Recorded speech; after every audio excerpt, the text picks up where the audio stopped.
안녕하세요, 밀레입니다. 이번 주는 조금 제가 영상을 찍을 시간이 별로 없었네요. 뭐 이런저런 일도 있었고 생각할 게 너무 많은 그러니까 월말을 보내고 이제 7월이 되었습니다. 고민하고 있는 것들이 좀 생겼어요. 제가 이제 장사를 시작한 지 1년이 했는데 조금 넘었는데 지난 7월달이 사실 가장 매출이 잘 나왔습니다. 뭐 그렇다고 해서 많이 팔진 못했지만 어쨌든 개주. 네, 그래서 제가 7명의 알바들에게 월급을 주고 있는 입장에서 가장 이제 매출이 오른다는 건 너무 감사하고 좋은 일이에요. 네, 그런 상황이긴 한데 문제가 발견되었습니다. 장사를 하는 사람들이라면 누구나 하는 어떻게 보면 고민이겠죠. 근데 매출 대비 제가 지출이 되게 많다는 게 느껴지면서 어디부터 이게 정리를 해야 될지, 뭐 제가 이제 확장을 앞두고 있는 입장에서 이번 달은 이제 심각하게 매출과 지출에 대한 어떤 정리를 좀 필요한 시기인 것 같습니다. 그래서 지금 현재 제가 참 투자 대비 크게 수익을 내지 못하고 있는 현재 상황을 지내고 있는 중인데, 제가 말씀드렸던 저는 이제 부동산 경매 쪽을 워낙에 좋아하고 하는 사람이에요. 그러다 보니까 수익률에 대한 게 사실 되게 민감하고 중요한 부분이거든요. 뭐 누구에게나 마찬가지겠지만, 제가 예전에, 오늘은 좀 재밌게 예전에 첫 경매를 낙찰을 받아서 수익을 냈던 물건에 대해서 잠깐 이야기를 해보면요, 이제 두 번째 낙찰이긴 했습니다. 하지만 이제 저한테 수익을 내줬고 결과적으로 끝까지 갈 수 있었던 물건이었는데, 이 물건은 제가 그 당시에 3천만 원을 가지고 이 물건에 입찰을 들어갔습니다. 이제 경매 물건은 처음에 이제 10%의 보증금을 갖고 들어갑니다. 그때 당시 2억 7천짜리 아파트였어요.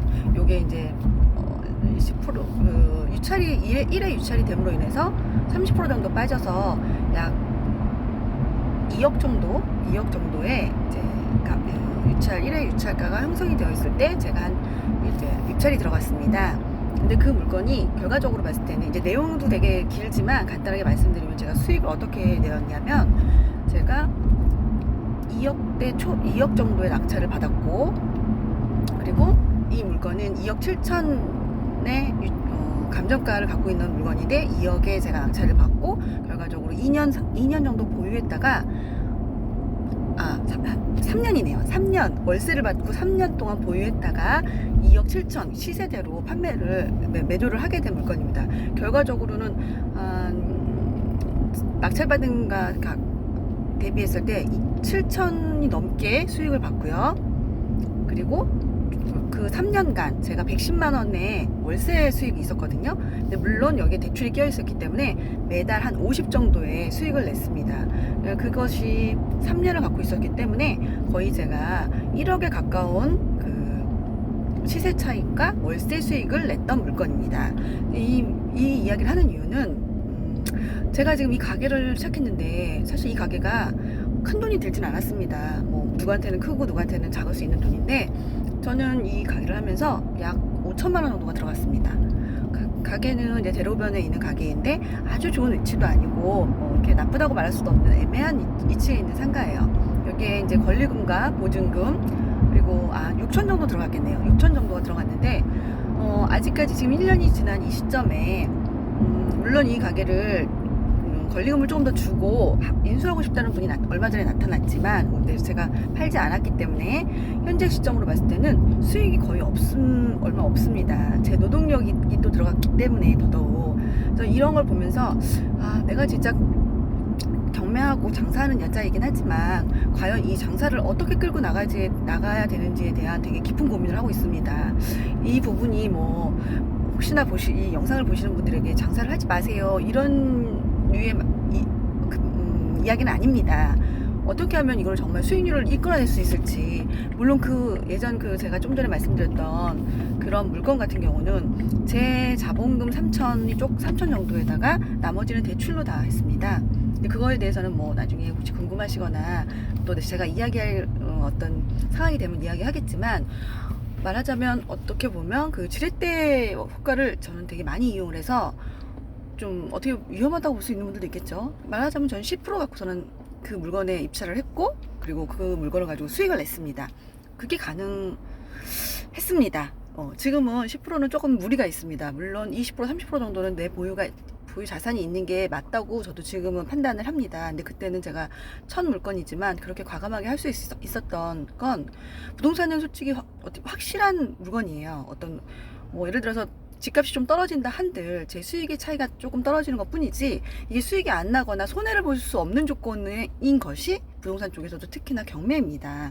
다른 물건들은 일반 감정가, 그러니까 일반 시세대로 만약에 3억에 샀다고 쳤을 때 3억에서 조금 흔들리면 1, 2천이 오르내릴 수 있겠죠. 물론 뭐 지역에 따라서 그 이상도 있겠지만, 일반적인 지역을 얘기했을 때 1, 2천, 2, 3천이 오르락내리락 할 수 있겠지만, 저는 경매로 취득을 했기 때문에 그 1, 2천, 2, 3천 오르내리는 거에 전혀 영향을 받지 않습니다.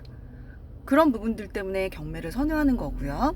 네, 저 같은 경우도 2억 7천짜리 시세를 2억 정도에 구매를 했으니, 매입을 했으니, 낙찰을 받았으니 전혀 1, 2천, 2, 3천 떨어진다 해서 제가 손해볼 건 없습니다.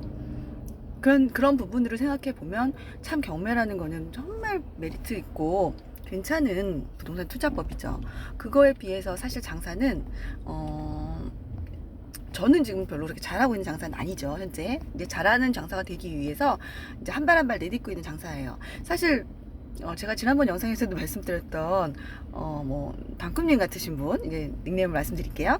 이런 분들은 뭐 워낙에 수익을 잘 내고 계세요. 근데 저는 그분 말고도 또 여러 분들을 보면서, 제가 이제 경매 못지않게 그렇게 그분들처럼 되기 위해서 조금씩 노력을 하고 있는 과정이고, 이런 부분들을 또 여러분들한테 공유하는 부분입니다. 지금은 사실 제가 7명의 아르바이트생을 쓰고 있지만 좀 힘들어요, 이쪽으로는. 다행히, 감사하게도 다행히 저희는 남편이 열심히 일을 하고 있기에 큰 무리 없이 수익이 안 나도 살아가는데 문제가 없는 상태인데, 그렇기 때문에 이제 장사를 시작하시는 다른 분들은 잘 생각해 보셔야 될 부분들이 있겠죠. 자, 오늘은 좀 길어졌네요. 7분이 넘었습니다. 제가 하고 싶은 말들은 많은데 짧게 가야 되니까, 네, 다음에 또 만나겠습니다. 되게 저 말 되게 어색하게 못하죠? 이해해주세요. 언젠가 나아지겠죠? 네, 감사합니다. 오늘도 좋은 하루 되세요. 안녕.